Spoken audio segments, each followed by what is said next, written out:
when I pressed it. It looks like there's a very loud and pronounced popping or clicking when the button is unpressed. It looks like there's a very loud noise. There you go. That's the microphone mute button test noise test.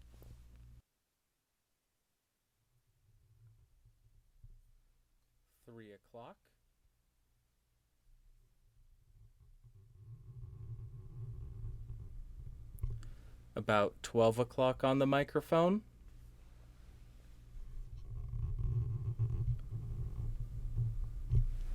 About 3 o'clock on the microphone.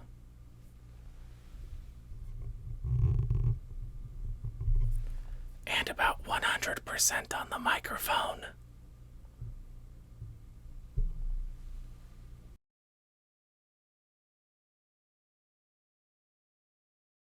Now I want to do a very quick comparison between the Mackie and a couple of other USB microphones on the market. This is not going to be an exhaustive list. I just want to provide a little bit of context about how this mic compares against some equally priced USB options. Of course, we are going to start on the Mackie EM-USB. I am 6 inches away from this thing. The gain on the microphone is set at around 1030. Gain on the computer is set at 25%, and here is how the audio sounds. Let's jump to the first mic and compare it to that. Now I am on the Rode NT USB Mini.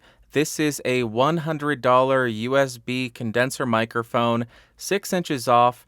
This only has a gain control on the computer, which is set to 40%, and here is how the audio sounds. Make sure to check the lower third to see how much I boosted it in post. But here's how it compares to the Mackie. Very cool. Let's jump back to the Mackie. Back on the Mackie USB again, and here's how it sounds. I am just including this to cleanse your palate, let you hear how this sounds before we jump to another one.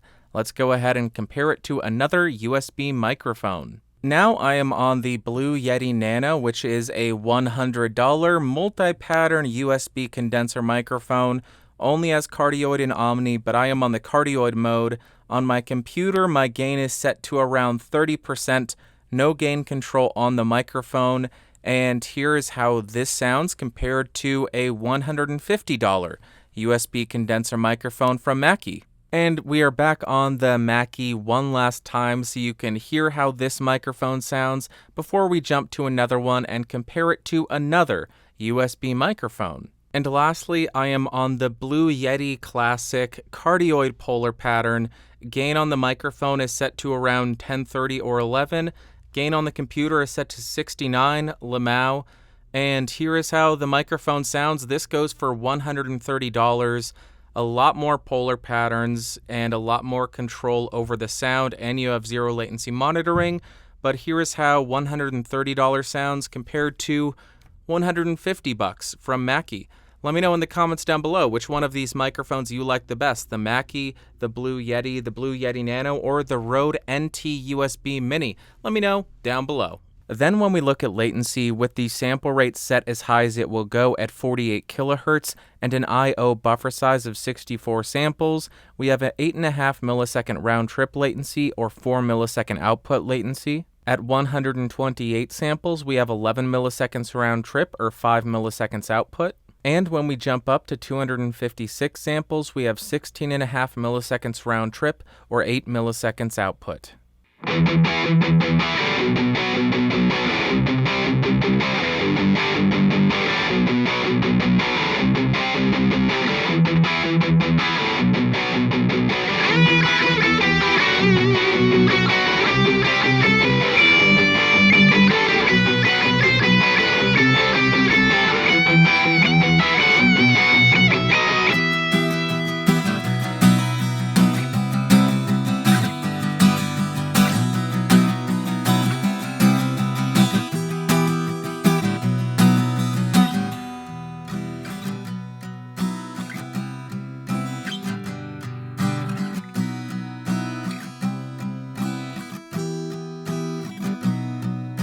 It's Halloween again, but I don't have any scary friends. I'd rather watch a horror film alone, but I've gotta test this microphone. Honestly, I'm not kidding. I just got this amazing box set of Friday the 13th. I want to sit down and watch all of it. I don't want to be doing this. I'm not kidding. All right, I'm just going to come right out and say it. This microphone confuses me. I am confused. But first up, in terms of pros, given the price and the fact that it's a USB microphone, I find the more neutral sound of it pretty pleasing and impressive. I also like that it's USB-C. The build quality feels pretty good, and there don't seem to be any unnecessary features, but there aren't some necessary features either. Then we get to cons, and as I just mentioned, there are some necessary features that are missing. First one being there is no form of metering on the microphone. The light on the front doesn't seem to change with different levels that you hit. And most importantly, there is no form of zero latency monitoring. So if you want to hear what you're putting into the microphone in real time, you're out of luck. And now, what are my overall thoughts and opinions of this microphone? On the electric guitar, I liked it for the most part. The lows were pretty controlled, the mids were unoffensive, not too recessed, and the top end was pretty good, but it did seem to get a little bit piercing at times, and it wouldn't be my first choice because of that.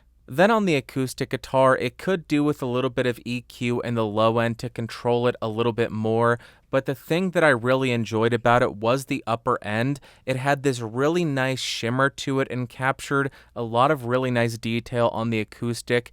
So for some at-home recordings, I would absolutely use it for the acoustic. Next up for singing, I really wasn't too keen on this microphone for that application. I thought it came across as just a little bit too artificial sounding, especially in the upper frequencies. If you just have this microphone and you're recording at home, I'm sure you're going to be able to get a decent sounding recording. It's just not something that I would reach for in that use case. And lastly, for spoken word, to sound like a cool kid, I was shook. Is that how the phrase goes? I don't know. I really enjoyed it for spoken word, especially compared to the other microphones that I threw against it. It had a controlled but full low end. The mids were not overly nasally. It didn't sound scooped. It didn't sound way too forward. And the top end wasn't over boosted. It wasn't too shiny sounding. It wasn't top heavy. All around, a very impressive sound for spoken word, especially at the $150 price point. So would I recommend this microphone? Here is where I'm confused. Kind of. If you're somebody who doesn't like hearing themselves and you do not want to hear what you're putting into the microphone and you're looking for a good spoken word plug and play mic, absolutely I would recommend it because I think it sounds really great. But conversely, if you're somebody who actually wants to hear what you're recording, you want low latency or zero latency so you can hear and to make sure you're not clipping, you're not capturing too much background noise, then no, I would not recommend it because there is no way to monitor with zero latency. That really becomes an issue if you're streaming, if you're in Discord, if you're in a Skype call, if you're podcasting, and you don't have a DAW open. Then you have no way to monitor what you're recording. It's going to make it very difficult to ensure that you're getting the best sound that you can, and because of that, I would not recommend it if you are somebody who wants to actually monitor what you're recording. All right, I think that's going to wrap up for today, but I am going to make a request of you like I always do. Let me know in the comments down below which of the microphones that I compared did you like the best, the Mackie, the Rode, the Blue Yeti Nano, or the Blue Yeti Big Boy. Let me know in the comments down below. If you found this video fun, interesting, or helpful, go ahead and give me a thumbs up. Hated it? Thumbs down. Want more videos? Go ahead and subscribe. Click that logo down beneath me, and don't forget to hit that bell icon. If you want to hang out in the Discord server, even though they hate me, go ahead and check out podcastage.com/Discord. And if you want to support the channel and become one of these beautiful, amazing people over here, you can do so by clicking that join button and joining at the $5 tier or higher. It really does help me continue to bring you these videos and keep me motivated to keep making videos when I definitely don't want to, and I'd much rather be watching Friday the 13th. So thank all of the members. Thank them. They're why I'm making this video.